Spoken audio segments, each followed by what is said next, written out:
China's scorched southwestern regions extended curbs on power consumption on Monday, as they deal with dwindling hydropower output and surging household electricity demand during a long drought and heat wave.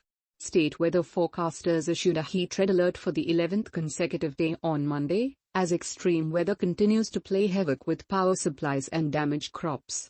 They also raised the national drought alert to orange, the second highest level.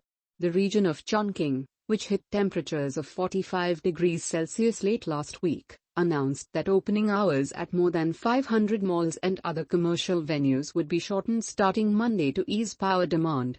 Firms will be encouraged to stagger power consumption to reduce peak loads. Some outdoor construction projects will be suspended, the official Shanghai Daily said.